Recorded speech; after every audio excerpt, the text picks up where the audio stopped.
চলো যাই চলে যাই দূর বহুদূর। হ্যাঁ, বহু দূরেই কিন্তু। এটা আমরা কলকাতায় নেই, এটা আমরা ফুকেটে আছি। আগের ভিডিওতে তো আপনারা দেখছেনই ফুকেটে আমরা ছিলাম। তো ফুকেটেরই এটা একটা ভিডিও। এখানে আমরা এখন বিগ বুদ্ধা দেখতে এসেছি। আমরা তো এখানে গাড়ি ভাড়া করেই নিয়েছিলাম। তো সেই গাড়িটা নিয়ে আমরা নিজেরাই অল্টারনেট করে ড্রাইভ করে এসেছি। বিশাল সুন্দর জায়গা। এখানে কিন্তু সব রকম দেবতা রয়েছে, মানে বুদ্ধের বিভিন্ন মূর্তির সাথে দেখুন মা দুর্গা রয়েছে, মা কালীও ছিল এখানে। আর বিগ বুদ্ধাটা বিশাল বড়, বিশাল মানে ম্যাসিভ, 45 মিটার মানে উঁচু। আর সাদা মার্বেলের স্ট্যাচু গৌতম বুদ্ধর, অপূর্ব সুন্দর। দূর থেকে দেখা যায়। সকাল 6:30 থেকে বিকেল 6:30 অবধি খোলা থাকে। অনেকগুলো সিঁড়ি দিয়ে ওপরে উঠতে হয়, বেশ উঁচুতে উঠতে হয়।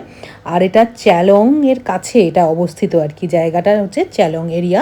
এটা আপনি গাড়ি দিয়ে গুগল ম্যাপ চালিয়ে চলে যেতে পারেন নিয়ে, বা আপনি যদি কোনো ট্রিপ অর্গানাইজারের সাথে গিয়ে থাকেন তাহলে আপনি তাদেরকে বলতে পারেন যে বিগ বুদ্ধা মোটামুটি এনারা সবাই রাখেন আর কি এটা আইটিনারির মধ্যে। আর এটা ফ্রি এন্ট্রি এখানে।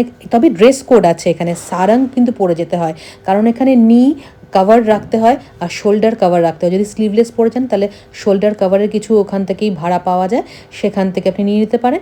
আর যদি আপনার নি ঢাকা না থাকে তাহলে কিন্তু নি কভার একটা আপনাকে সারাং ওখান থেকে হায়ার করে নিতে হবে। আমরা যেমন এখানে এসেছি ঠিক বিকেল হয়ে হয়ে আসছে, মানে সন্ধে হবে, মানে বন্ধ হওয়ার ঠিক আগের মুহূর্তে আমরা এসেছি। তাহলে খুব সুন্দর লাগছে, একটা উইন্ডি একটা ব্যাপার রয়েছে, কারণ বেশ তো গরম থাইল্যান্ডে। আর এখানে কিন্তু দেখতে পাচ্ছেন এই পতাকাগুলো উড়ছে কিভাবে, মানে বেশ হাওয়া আছে। আর খুব উঁচুতে পাহাড়ের ওপরে, তো কি প্রশান্তি যে এখানে আপনাকে বলে বোঝাতে পারবো না।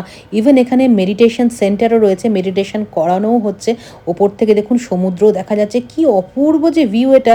এখানে বিদেশিরা এসে 7 মিনিটের একটা মেডিটেশন কোর্স হয়, তো সেটা এনারা করান। তো যারা যারা ইচ্ছুক তারা এই মেডিটেশনটা করতে পারেন। অপূর্ব লাগে ওপর থেকে দেখতে। আর পাহাড়ের ওপর থেকে সমুদ্র দেখা যাচ্ছে, দেখুন কি ভালো লাগছে। সমুদ্রের ঢেউ যেন ডেকে বলে চলে এসো, হারিয়ে যাও আমার বিশালতার মাঝে।